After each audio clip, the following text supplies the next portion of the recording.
ତମକୁ 108 ପଦ୍ମ ଫୁଲ ଦେବାକୁ ପଡିବ।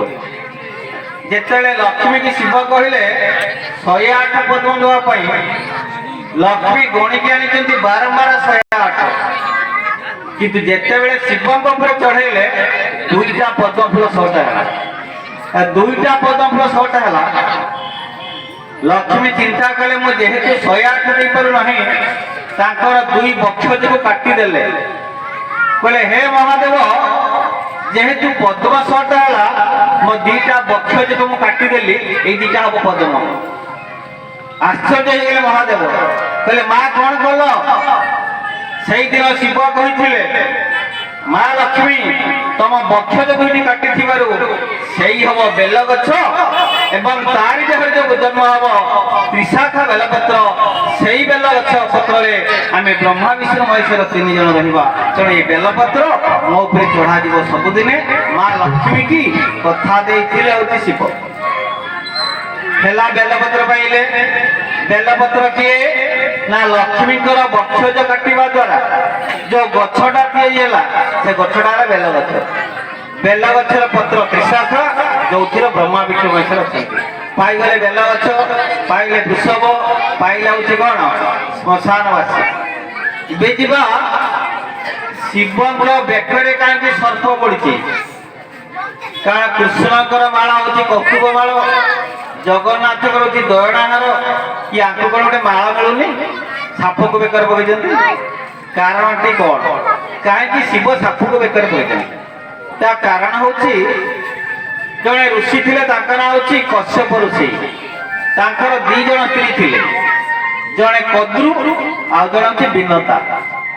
ମନ ଦେଇକି ଶୁଣିବା, କିଏ ମନେ ରଖିବ? ଯଦି ମୁଁ ଆଠରକୁ ଆସେ ତା ମନେ ରଖି ପଚାରେ। କଦ୍ରୁ ଆଉ ବିନତା 2 ଜଣ ସ୍ତ୍ରୀ। କଶ୍ୟପ ହେଲେ ଋଷି। କଦ୍ରୁଙ୍କ ଗର୍ଭରୁ ଜନ୍ମ ହେଲେ ଯେତିକ ସବୁଟା ଖାଲି ନାଗ ସାପ। ବିନତାଙ୍କ ଗର୍ଭରୁ ଜନ୍ମ ହେଲେ କିଏ ନା ଗରୁଡ। ତେବେ ଗରୁଡ ଜନ୍ମ ହେଲେ ଏ ବିନତା ଉପରେ ରାଗ ହେଲା, କାରଣ ହଉଛି କଦ୍ରୁର। କହିଲା ତୁ ମୋର ଦାସୀ ହେଇକି ଖଟିବୁ। ତାକୁ ଯେତେବେଳେ ଦାସୀ କଲା, ଗରୁଡ ରାଗିଗଲା। ମାକୁ ଦାସୀ କରିବ, ପୁଅ ସହିବ? ଗରୁଡ କହିଲା ମୋ ମାକୁ ଯଦି ଦାସୀ କଲୁ, ତୋର ସବୁ ସନ୍ତାନକୁ ମୁଁ ଆଜି ଗୁଟା ଗୁଟା କରି ମାରିକି ଖାଇବି। ଗରୁଡ କଣ କଲା?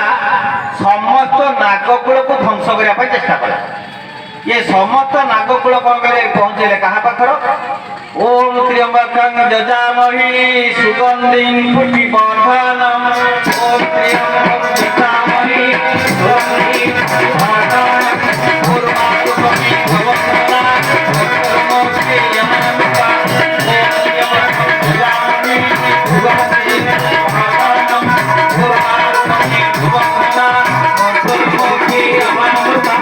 ओम त्र्यंबकं यजामहे सुगंधिं पुष्टिवर्धनम्। उर्वारुकं भवत्सना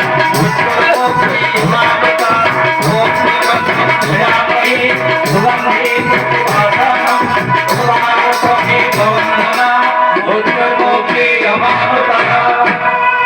नाग माने शिव को कहले हे महादेव, गरुड़ बर्तमान आमको भक्षण करुछि, आपण आमको साहा होतु। सही दिन महादेव कहते रे नागकुल, बर्तमान गरुड़ आसिया पूर्व मु तम व्यवस्था करी, तम रही साक्षी, तमर दायित्व, तमर रक्षा मोर कर्तव्य। तेणु नाग को आनी बेकरा पकईदेले, गरुड़ आसिक छिड़ा है, आसी पाइला ना शिव पाखक। गरुड़ को कहले शिव आज पाखर तू नाग स्पर्श कर तेणु आज पाखे मु नाग को बेकरे रखिली, देखा गरुड़ तू केमी भक्षण कर। तो सही दिन पाखर भगवान शिव नाग को बेकरे पकई, कारण गरुड़ मारिदेवा भय पाइले कहीं नाग बेकर पकई। एबे जीवा शिव मथारे कहीं चंद्र अच्छी, से चंद्र को देला किए? आउठू आरंभ हम जागर यात्रा।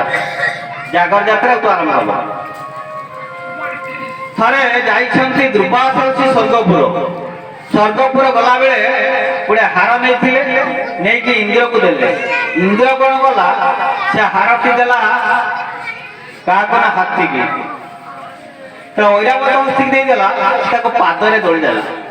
तो पादरे दड़ी देला ରାଗିଗଲେ ହଉଛି ଦୁର୍ବାସା ଅଭିଶାପ ଦେଲେ।